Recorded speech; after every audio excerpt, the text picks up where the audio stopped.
guy in, what do you tell him about the security that you can have here? Well, I think that it is an unusual situation, but with the commitment that we have to athletics, particularly football program, 3 and 9 is just unacceptable. And so in this fierce environment that we're in this league, that's highly competitive, you have to win in order to be able to compete at this level, be able to stay here and be a coach. I think that we're in a position now better than we've ever been in to hire a head coach. Everybody wants to win a national championship and proving you could do it here at Auburn. And the resources and the effort that we put into supporting our football programs at the highest level. So I think that we're going to have the best pool we possibly ever had to hire a head coach. And I think that competing in the SEC, particularly the SEC West, people that want to win championships and people that have the personality that we need to have to win championships, those are going to be people coming to the front of the line. So for those that are faint-hearted, they need to get in line. Do you anticipate that the history that was made here today, firing a coach within 2 years, will be brought up as you interview candidates? If it is, we anticipate everything when you interview candidates, but if it is, we'll certainly address it. Jay, is it important to bring someone in with SEC or at least Southern roots?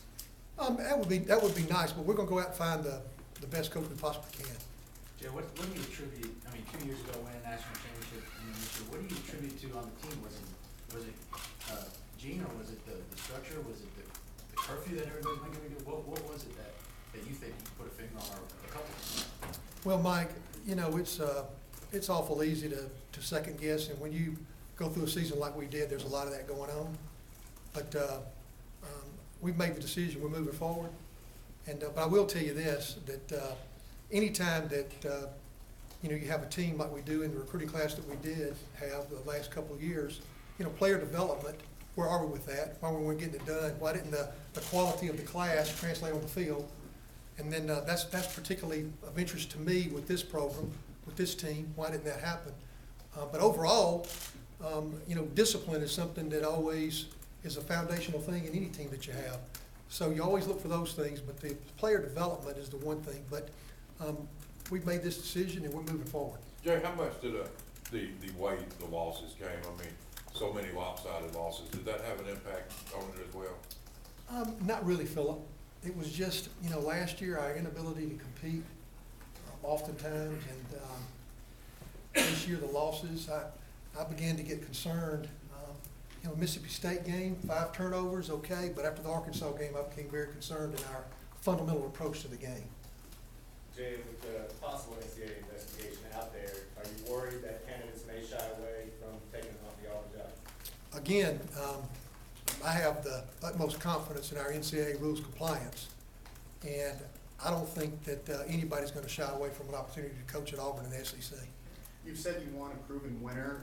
Would you consider someone who does not have previous head coaching experience, and if so, would that be an uphill battle for them? Well, the first part is we would consider somebody that's not a head coach, that's a proven winner.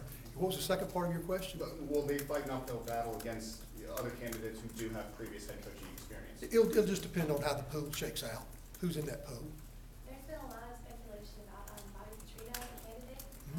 What would you say to that? In fairness to all candidates, potential and otherwise, rumors, we're not going to talk about any candidate's potential or real. Jay, have you started reaching out to folks? I have not. Jay, given the backlash to the buyout the last time around, and now obviously the heavy cost of exercising that option at this time, will you try to avoid candidates who will seek a buyout protection in their contract? No, we won't avoid candidates that are seeking a buyout if it's the right person for Auburn. And in talking about the buyout, we all have to remember on our side, back when we negotiated Gene's contract after the 2010 year, his first coach to win a national championship in 53 years. He was 22-5, and I believe at the time he may have been in the top 15 in buyouts. And this year's buyout, I'm not even sure it's in the top 20. So that's the market in which we're living. So we're going to go out and find the best candidate possible, and whatever's necessary to make it work, we'll make it work. Jay, is there any changes to your administrative staff, namely Tim Jackson? Will he be reassigned at all? Tim will no longer be a part of the football program. What's the reason for that? Hang on, I got better, but what might. What's the reason for why he won't be assigned to the football program? You know, a lot of what Tim's job has been in Tigers Unlimited facilities, game day operations, and it's time for a change.